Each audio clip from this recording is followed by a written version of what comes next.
Understanding Adult ADHD. My journey from confusion to clarity. Singapore. Imagine waking up one day, only to discover that the chaos in your life has a name. Attention Deficit Hyperactivity Disorder, ADHD. That was my reality in early 2025. At first, I felt a wave of relief wash over me. Finally, I had an explanation for the whirlwind of challenges that had been my constant companions. You know that feeling of always being in a rush, like you're perpetually late for an appointment? Or the struggle to sit still, as if your body is in a constant state of rebellion? I often found myself taking an eternity to leave the house, frantically searching for my keys or wallet, only to realize I'd misplaced them yet again.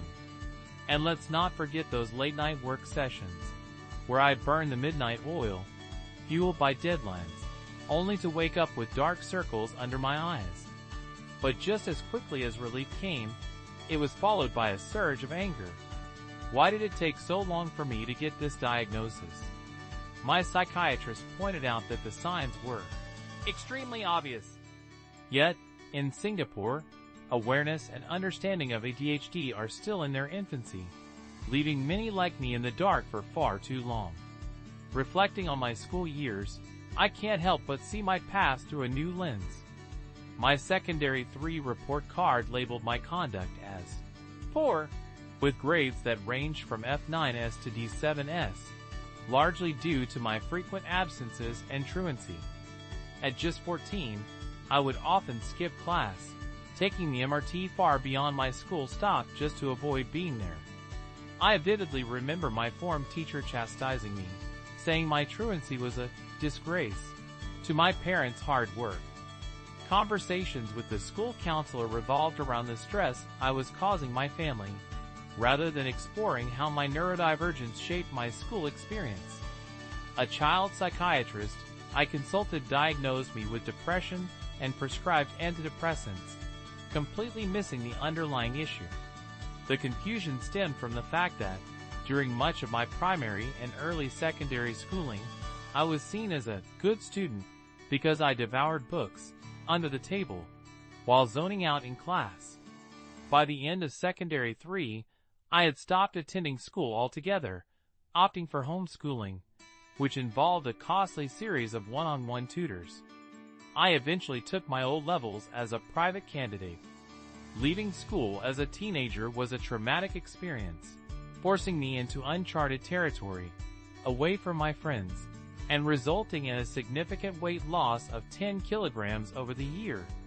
Fortunately, my relationship with education improved when I embraced hands-on learning in Polytechnic, eventually achieving straight A's in university.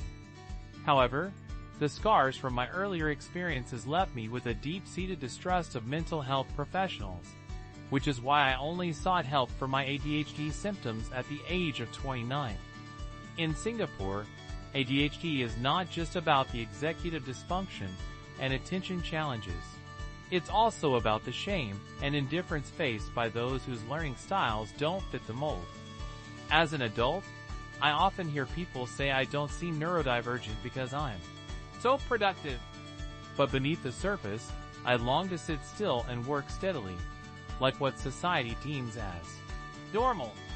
Globally, studies estimate that ADHD affects about 5 to 8% of the population. As a journalist, I frequently meet individuals with stories similar to mine: troubled educational paths, burnout in their careers, and a life-altering diagnosis. In fact, when I interviewed school dropouts for an article on their experiences, 4 out of 5 revealed they only discovered they had ADHD after leaving school. Take Mr. Dominic Nonison, a 32-year-old personal trainer, who was often told he was smart but doesn't apply himself. He dropped out in secondary 3 due to truancy and disciplinary issues, only to be diagnosed with ADHD in his late 20s. He described it as having pent-up energy that masked itself as depression. This newfound understanding led him to a fulfilling career change, allowing him more control over his time. Then, there's Mr. Joel Law, who dropped out 7 times before finally making it to university. Now a 27-year-old law student in Melbourne, he felt a mix of relief, grief, and anger upon receiving his ADHD diagnosis at 20. He lamented the lost potential and moments of his youth, feeling frustrated at being labeled a bad student for behaviors that were clearly linked to ADHD. For some, the realization comes even later. Ms. Moonlake Lee, who founded the nonprofit Unlocking ADHD, was diagnosed at 50 after reaching a breaking point while juggling parenting and caregiving responsibilities. Her diagnosis came a year after her daughter's, and she initially struggled to process it, feeling invalidated by the incredulity of those around her. She emphasizes the need for greater awareness of the full spectrum of ADHD, as society often labels individuals as lazy or unmotivated without understanding their struggles. In Singapore, the complex relationship with mental health means that self-image is often tied to productivity, exacerbated by academic pressure and a poor work-life balance. It's one of the few places where employees are expected to provide medical certificates to prove they're genuinely ill, reflecting a deep-seated skepticism towards malingering. While ADHD has become a buzzword online, it's often trivialized, leading to a dismissive attitude towards neurodivergence and mental health issues. In a Telegram group where users answer anonymous polls, half of the 2,000 respondents considered those who frequently mention mental health issues as pick-me types, a derogatory term for those seeking attention.